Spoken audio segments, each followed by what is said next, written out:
As an employee, every day you must deal with people of all different personality types. There are as many as 16 different personality types that have been identified. Each personality type reacts differently to a situation and perceives things around them in a different way. As you interact with the various personality types, you can get a feel for each person's type by using active listening skills. For example, if you have a customer who speaks slowly, you should match their pace by speaking slowly yourself. Someone who speaks slowly may perceive a fast talker as a person they must be careful with or not trust. On the other hand, if your customer speaks fast, speak that way as well, so they don't lose patience with you.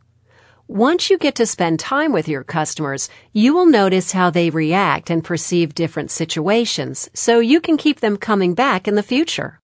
When you have a situation where a customer becomes angry, choose a quiet place free of distractions and have them sit down. Begin by listening to what the customer has to say without interrupting. As you are actively listening to the customer and responding to the customer, make sure you pay attention to the customer's body language. Your customer's body language can help you determine if you are making progress in diffusing a dissatisfied customer. Remember to not take it personally because the customer is usually frustrated and angry with the situation, not you. Once the customer has finished, speak in a calm and clear voice so you can be easily understood. Your customer may have every right to be upset, so empathize with them. Use phrases like, "I understand," or "I would feel the same way." If you or your shop is the reason your customer is upset, apologize as needed. An apology goes a long way to help diffuse the situation. Next, offer an acceptable solution that is realistic for both your shop and your customer. Don't promise something that you won't be able to do, as that can only make things worse. If the customer agrees with the solution, take action as quickly as possible to show you value their business. Follow through on any commitments you made so the customer is finally satisfied. There are several best practices to help you keep your customers happy. Best practices are items and processes proven successful when used under certain conditions. Select the button to review the best practices list. Compare the list with the processes you currently use at your shop. Use the column on the left to check off the ones you already use.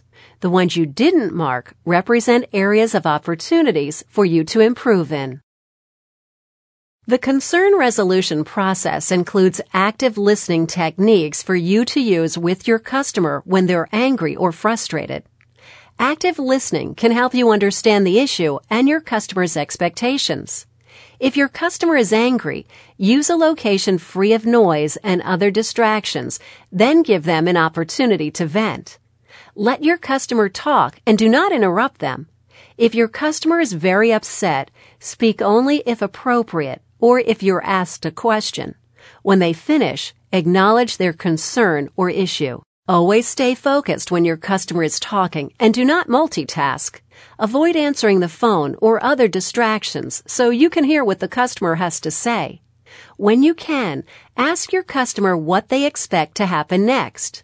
Let them know you understand their concern or issue by restating it. Remember to use the customer's name during the conversation. Write notes so you can refer to the details later during follow-up conversations. Offer your customer a realistic solution to resolve their concern or issue and get their agreement. Perform the solution as you promised and within the agreed time frame. This is very important to show the customer you value their business. After the solution has been performed, follow up with the customer to confirm the solution worked and the concern or issue has been fully resolved. There are several concern resolution best practices to help you resolve your customer's concerns or issues. Select the button to review the concern resolution best practices list. Compare the list with the processes you currently use at your shop. Use the column on the left to check off the ones you already use. The ones you didn't mark represent areas of opportunities for you to improve in.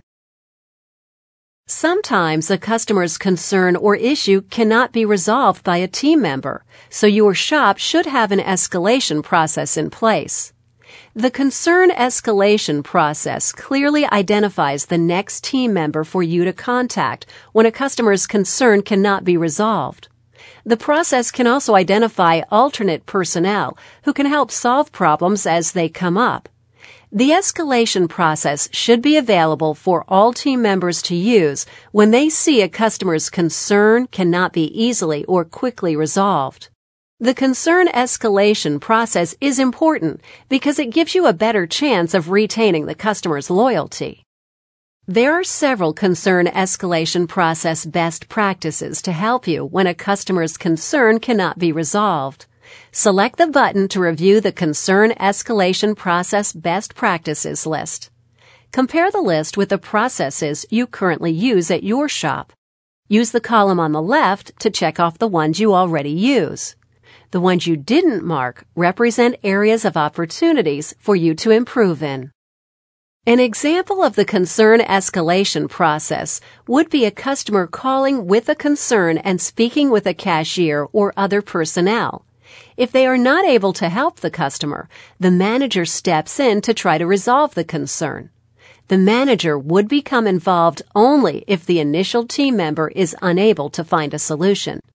Should the manager also not be able to resolve the concern to the customer's satisfaction, the concern could then be escalated to the owner or other business principal. Congratulations on completing the course. Remember to review each of the best practices lists and begin using them every day with your customers.